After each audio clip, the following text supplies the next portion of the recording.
በየሰዓቱ ውሃ የሚሰጥበት ታይም አለ።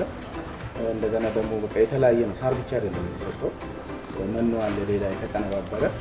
እነሱም በየሰዓታቸው ልኬት አለ። በልኬታቸው መሰረት ነው የሚሰጣቸው። ውሃም ሲፈልጉ በዛው መሰረት ያለው ነገር በጣም አሪፍ ነው። ደስ ይላል። ከነሱ ጋር እዚህ ወደ ቤት ሲሄድ ደስ ይላል። እያንዳንዳቸው ቢያንስ በቀን ምን ያህል የሚሆን ወተት ይሰጣል? 10፣ 8 ሊትር ይሰጣል። 12ም የሚሰጡ አሉ። ከዛ በላይም ደግሞ የሚሰጡ አሉ በቀን።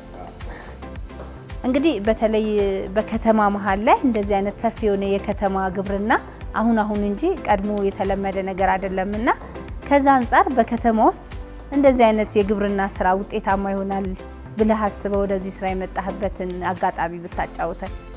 እኔ አጋጣሚ እዚህ ጎረቤታችን አለ፣ አቶ መኮንን ይባላል።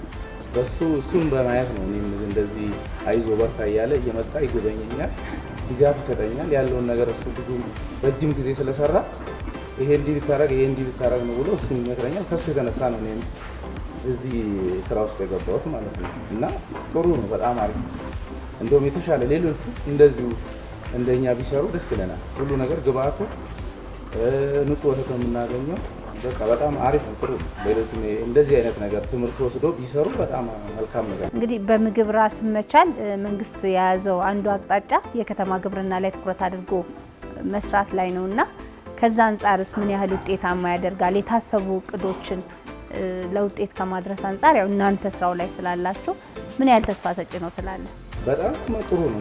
ይሰጣል። አሁን ከቤተሰቦች ጋር ሰራተኛ ይዤ እነሱን ችዬ ራሴን ችዬ እየኖርኩ እግዚአብሔር ይመስገን ጥሩ ነው። በጣም አሪፍ ነው።